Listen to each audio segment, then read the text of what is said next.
Dust hung in the air, catching the light that slipped through the gaps in the old wooden barn. The sound of hooves echoed against the hard-packed dirt floor, each hesitant step betraying pain. Rustler's Pride, the bay horse with a white blaze shaped like a flame down his face, was led into the center of the arena. The murmurs of the crowd mixed with the faint creak of the gate ropes as men in hats and boots watched intently. Among them stood Garrett Hollister, still as stone, arms crossed, eyes locked on that horse as if he'd known him in another life. The auctioneer, Travis Whitlock, adjusted the microphone with a quick motion, trying to keep the rhythm of the sale alive. But even he could tell something was different. This horse didn't act like the others. He didn't trot proudly or hold his head high to impress. Instead, he seemed to be searching for something or someone. There was an almost human sadness in the way he breathed, his chest rising and falling with effort. A fresh scar along his left flank told more than any catalog sheet could. Rustler's Pride wasn't just another animal on the block. He was a broken story. Garrett took a step forward, as if his boots moved of their own accord. The sound of the auction faded around him. The hum of bidding voices dimmed, and all he could hear was the low, steady breath of the horse. When he was just a few feet away, the animal stopped. The barn fell into absolute silence. Conversations died mid-sentence. Even the toughest buyers paused in their seats. No one expected what happened next. Slowly, Rustler's Pride stepped closer, closing the distance with deliberate care. Then, with a gesture that carried more weight than words could hold, he rested his head against Garrett's chest. There was no hurry, no fear, only a quiet trust, as if this was the one safe place left in the world. Garrett, a man of few words and many winters, felt the weight of that gesture hit him like a punch to the gut. His hand, almost without thinking, moved to the horse's warm, dust-coated mane. From the front row, Hattie Mae Caldwell lifted her hand to her mouth. Loretta Sinclair's eyes softened, her usual sharpness melting away. In the back, Elias Boone and Cyrus McAllister exchanged glances, the kind that carried questions neither dared to voice aloud. The auction had stopped, but in truth, something far bigger had just begun. And deep down, Garrett knew, without understanding why, that this moment was about to change everything. Garrett didn't move, his hand still resting on Rustler's Pride's mane. He could feel the steady beat of the horse's heart against his own chest, each thump an unspoken plea. Around him, the audience shifted in their seats, unsure whether to break the silence or let the moment stretch. Travis Whitlock's voice finally cut through, quieter now, as if afraid to disturb something sacred. "All right, we'll start the bidding at 100, he said, but the words lacked their usual bite. From the back, Clay Johnson, a cattle buyer with a reputation for sending injured horses to slaughter, raised his hand. 100. His tone was casual, almost bored. Garrett's eyes flicked toward him, a cold edge hardening in his gaze. It wasn't that Garrett had any plan to bid. He hadn't even come to the auction for a horse. But something in him recoiled at the thought of Rustler's Pride ending up in Clay's pens. Before he knew it, his own voice rang out. 200. The crowd stirred. It had been years since Garrett Hollister had bid on anything. People whispered, wondering why he'd bother with a horse in such shape. Clay smirked, leaning back in his chair. 300. Garrett didn't flinch. 4. The rhythm of their back and forth was slow but sharp, each number a challenge. With every raise, Garrett's mind flickered to that moment in the arena, the weight of the horse's head, the trust in his eyes. He wasn't buying an animal. He was saving a soul. Hattie Mae Caldwell glanced toward Loretta Sinclair, both women reading the truth behind Garrett's stubbornness. Loretta leaned forward, elbows on her knees. "If he pushes too far, he'll drain himself dry," she muttered. Elias Boone, seated behind them, shook his head. "It ain't about money anymore. That man's fighting for something bigger." When the bidding hit 800, Clay's easy smile faded. He hesitated, glancing at Rustler's pride as if seeing him for the first time. Garrett didn't wait. 9. The word came out like a shot, echoing in the stillness. Travis Whitlock looked from one man to the other. Going once, going twice. Clay's jaw tightened. But in the end, he sat back, palms up, conceding the fight. The gavel hit the podium with a sharp crack. Sold to Garrett Hollister. The crowd exhaled in unison, some relieved, others still puzzled. Garrett stepped forward, reaching for the lead rope. Rustler's pride didn't resist. Instead, he took one step closer, as if he'd been waiting for this moment all along. And somewhere deep in Garrett's chest, a question began to form. Why did this horse look at him like they'd met before? The late afternoon sun stretched long shadows across the dusty parking lot as Garrett led Rustler's pride toward his battered stock trailer. The horse moved slowly, each step deliberate, as if gauging whether this new chapter was worth trusting. Garrett kept his pace steady, one hand firm on the lead rope, the other occasionally brushing against the horse's neck in a silent promise. Behind them, the sound of boots on gravel faded. The auction crowd was already drifting away, their curiosity sated. But for Garrett, the real questions had only begun. Travis Whitlock caught up before they reached the trailer. "You sure you know what you're doing, Garrett?" he asked, his voice low but tinged with concern. Garrett didn't break stride. "No," he admitted flatly. "But I know what I'm not gonna do, and that's leave him behind." Travis nodded once, the kind of nod that came from understanding more than the words spoken. He patted the horse's flank gently before walking back toward the barn. Once Rustler's pride was loaded, Garrett climbed into his truck. The engine rumbled to life, and the road stretched out before him in a winding ribbon of dirt and fading light. He glanced in the rearview mirror more than once, catching sight of the horse through the slats of the trailer. The animal wasn't pacing or fighting the confinement. He simply stood still, watching the world pass by with those deep, knowing eyes. Garrett found himself wondering what kind of life could put that much sorrow, and that much wisdom, into a horse's gaze. The drive to Hollister Ranch took nearly an hour. As the tires crunched over the gravel driveway, the familiar smell of hay and leather met Garrett like an old friend. The ranch house stood quiet against the horizon, its porch light flickering on with the approaching dusk. Hattie Mae Caldwell's truck was parked out front. She must have come by to drop off supplies or check on the herd. Garrett didn't mind. Hattie had been part of the ranch's rhythm for years, a steady presence in both good times and bad. He backed the trailer up to the corral and stepped out, boots hitting the ground with a dull thud.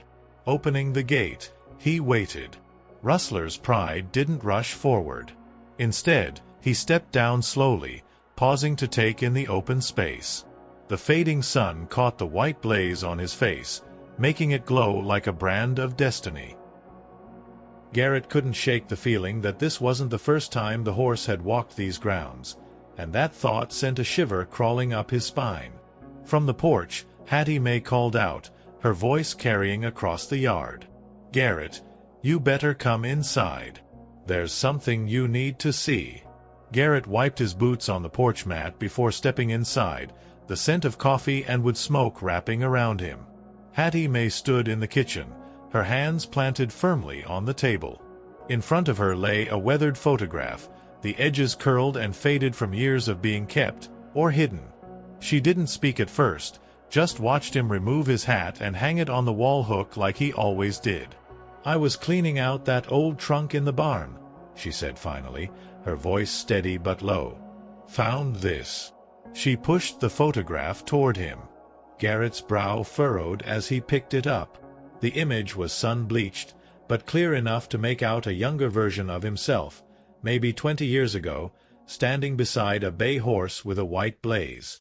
The horse looked impossibly familiar. Garrett's stomach tightened. "That can't be," his words trailed off, but the denial in his tone lacked conviction. Hattie folded her arms. "You tell me, Garrett. Looks to me like Rustler's pride has been here before. Maybe under a different name, but the eyes don't lie." She tapped the photograph. Same scar on the leg, too. Just a lot older now. Garrett sank into a chair, the photograph still in his hands. Memories flickered, flashes of long rides across the pasture, the sound of hooves drumming in the early morning, a horse that would follow him without a lead rope. But that horse, he'd been sold years ago, after a bad winter nearly broke the ranch. Garrett had told himself it was necessary, that he was sending him to a good home. But as the image before him came into focus, guilt settled heavy in his chest. Outside, Rustler's Pride stood at the corral fence, his head turned toward the house as if he knew his past was being spoken aloud. The orange wash of sunset deepened, shadows stretching over the land. Garrett looked from the photograph to the window, his jaw tightening. If this was the same horse, then his journey since leaving Hollister Ranch hadn't been a gentle one. Hattie's voice softened. "Garrett, sometimes we don't get a second chance to make something right. Maybe this is yours." He didn't answer, not yet. His eyes stayed locked on the horse outside, and a thought took root, firm and unshakable. Whatever it took, he wasn't going to fail him again. The next morning broke cold and quiet, the kind of chill that crept in before the sun fully claimed the sky. Garrett stepped onto the porch with a mug of black coffee, his eyes drifting immediately toward the corral. Rustler's Pride stood near the far fence, head low, tail flicking absently. He looked calm at first glance, but Garrett had spent enough time around horses to recognize the subtle signs. The tension in the muscles, the way his ears twitched at every sound, the restless shifting of his weight.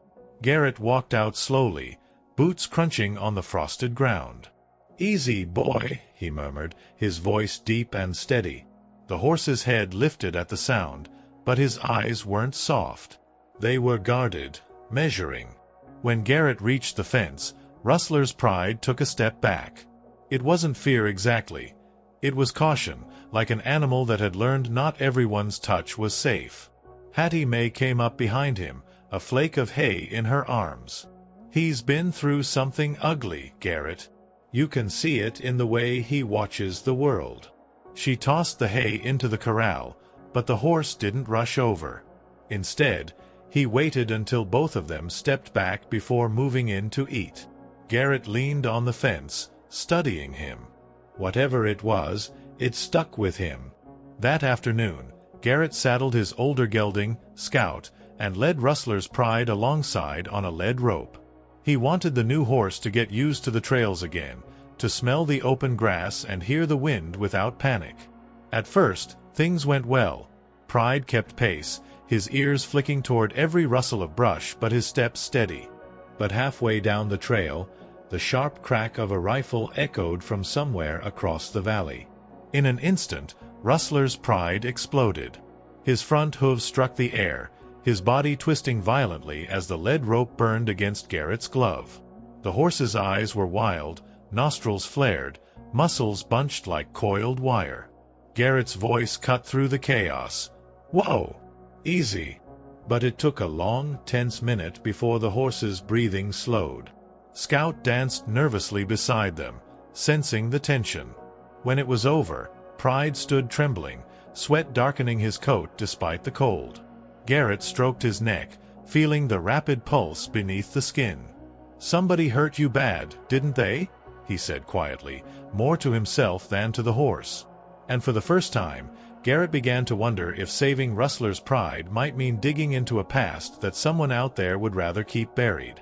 The following evening, the wind picked up, carrying with it the smell of rain and the distant sound of thunder.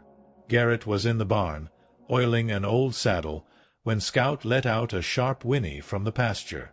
Moments later, Rustler's Pride responded with a deep, anxious call, hooves drumming against the corral dirt. Garrett set the saddle aside and stepped out, scanning the dim horizon. That's when he saw the figure. A man stood at the far fence line, just beyond the reach of the porch light. He wasn't moving toward the barn or the house, just standing there, hands in his coat pockets, head tilted slightly as if he was studying the horse. The brim of his hat hid most of his face, but even at a distance, Garrett caught the uneasy way Rustler's pride reacted. Muscles tight, ears flat, tail swishing sharply. Hattie Mae appeared in the doorway behind him. "You know him?" she asked. Garrett shook his head slowly. "Never seen him before."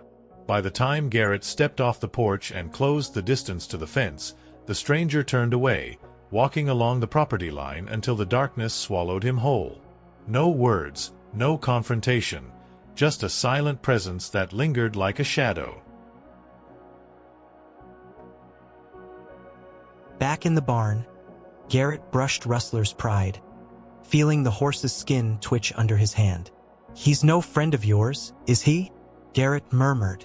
Pride's breathing was shallow, every muscle still on edge. Whoever that man was, the horse had recognized something or someone in him. Garrett had the uneasy sense that this wasn't a coincidence. Later that night, over mugs of coffee at the kitchen table, Hattie Mae leaned forward. "I've been thinking about that picture," she said, "and about the day you sold him. You remember the buyer's name?" Garrett frowned, trying to dig it out of the dust of his memory. "McClendon," he said finally. "Charles McClendon." Hattie's eyes darkened. "Garrett, if that man at the fence was tied to McClendon, you might be in more trouble than you think." Outside, the wind howled, rattling the windows. Rustler's pride shifted restlessly in the corral, his silhouette moving in and out of the shadows. Garrett looked toward the barn and felt the old, familiar weight of trouble settling in. This time, he wasn't sure if he was ready for what was coming, but he knew one thing. He wasn't letting that horse go again, no matter who came asking. The knock came just after midnight, sharp and deliberate against the hollow wood of the front door. Garrett was halfway to sleep in his chair by the fireplace, the orange glow of the embers fading, when the sound jolted him upright. Hattie Mae, still in her robe, appeared in the hallway with a look that said she'd been expecting trouble. Outside, the wind had died down, leaving only the creak of the porch boards and the faint scrape of boots. Garrett opened the door slowly. There he was, the same man from the fence line. Up close, the brim of his hat no longer hid the hard lines of his face. His eyes were pale and cold, like water under ice. "Evenin'," the stranger said, voice low but steady. "Name's Vernon McClendon. I believe you've got something that belongs to me." Garrett's grip tightened on the edge of the door. "You're a little late for neighborly calls," he said flatly. McClendon's mouth curled in something that wasn't quite a smile. "That horse out there, you bought him at the auction. Problem is, he wasn't supposed to be for sale. Got out of my barn under unfortunate circumstances." His gaze flicked toward the corral, as if expecting to see Rustler's pride peering back at him through the dark. Hattie stepped forward, her voice like a whip. "If you're claiming that horse, you'd better have papers to prove it." McClendon's expression didn't change. "Papers can be arranged, but I'd rather we handle this quiet, man to man." He reached into his coat, slowly, and pulled out an envelope, thick enough to bulge. "You take this, I take the horse, and nobody has to talk about where he's been." Garrett didn't look at the envelope. His eyes stayed locked on McClendon's. Not interested. The refusal was calm, but it carried the weight of a slammed door. McClendon's jaw tightened. "That's a mistake," he said, tucking the envelope back inside his coat. "Men who make mistakes around me tend to regret him." Without waiting for a reply, he stepped off the porch and disappeared into the dark, his boots crunching against the gravel until the sound was swallowed by the night. For a long moment, Garrett stood in the open doorway, the cold air biting at his skin. Out in the corral, Rustler's pride shifted uneasily, as if sensing the danger that had just passed, or perhaps only paused. Garrett knew it wouldn't be the last he saw of Vernon McClendon, and when he came back, it wouldn't be with an envelope.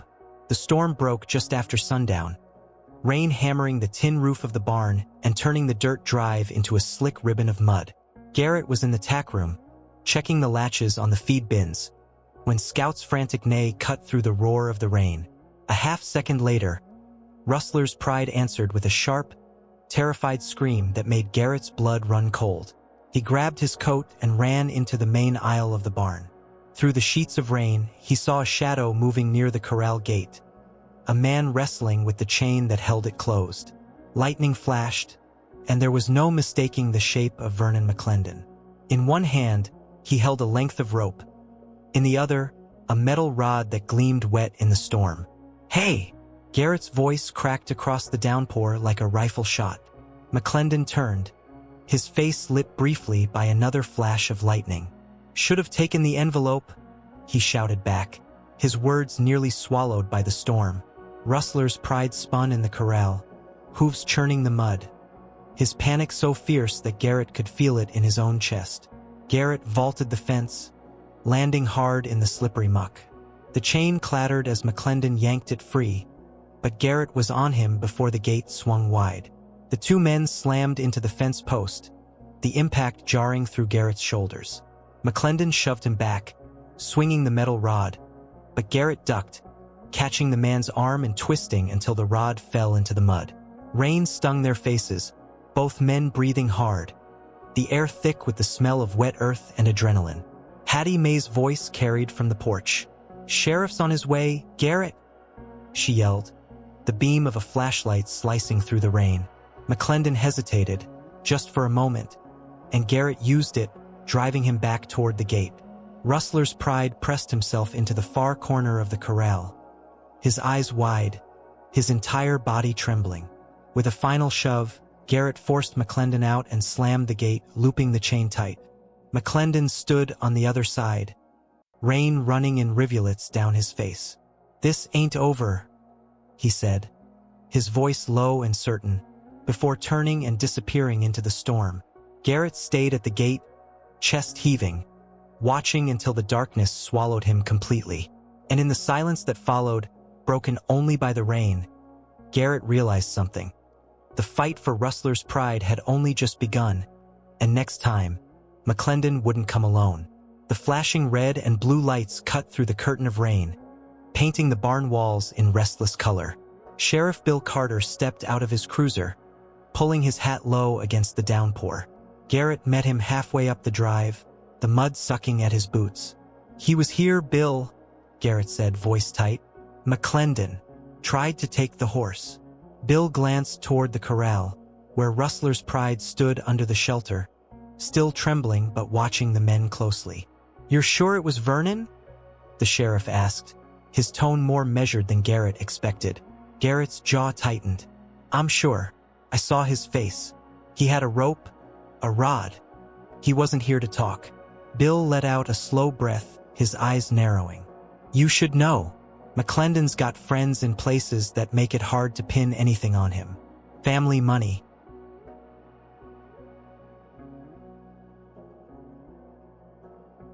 Land that's been in their name for generations. You go pressing charges, he'll come at you from every angle he can find. Garrett's voice was steady, but there was steel in it. "He already has." Hattie Mae stepped onto the porch, arms wrapped around herself. "What about the auction?" she called. "That horse was sold fair and square."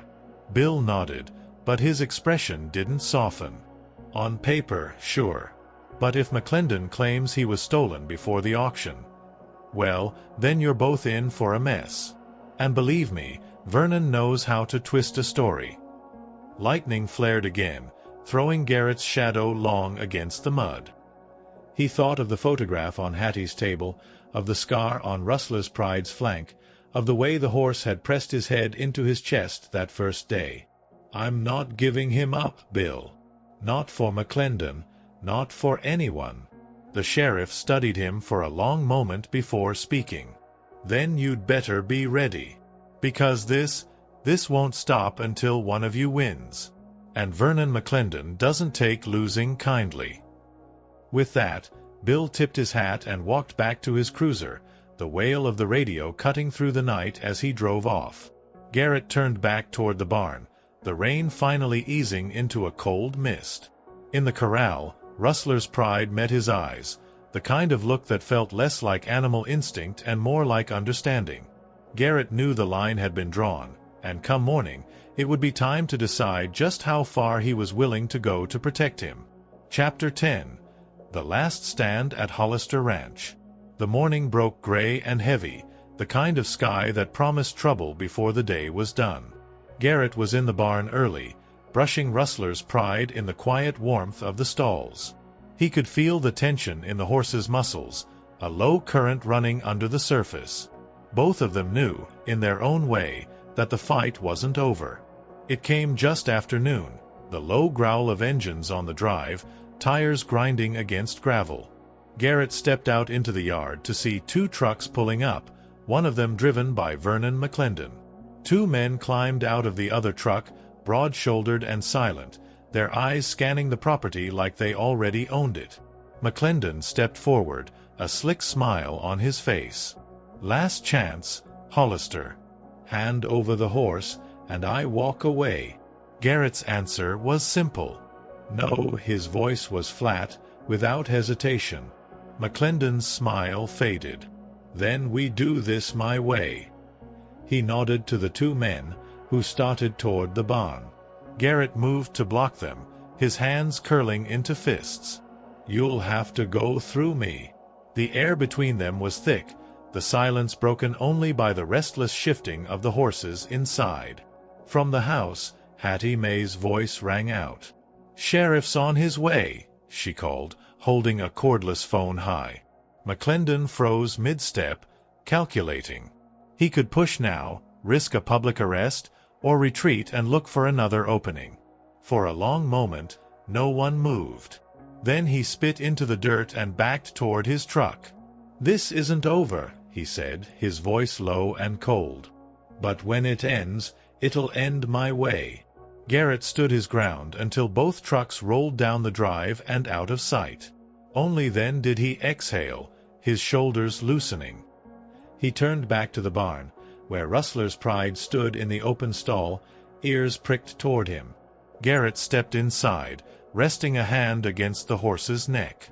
"You're home now," he said quietly, "and no one's talking you again." That evening, as the sun broke through the clouds in streaks of gold, Garrett leaned on the corral fence, watching Rustler's pride graze in the fading light. For the first time since the auction, the horse looked truly at ease, head low, tail swaying gently in the breeze. Garrett felt the weight of the past weeks lift from his chest. Whatever came next, they would face it together. And that was enough.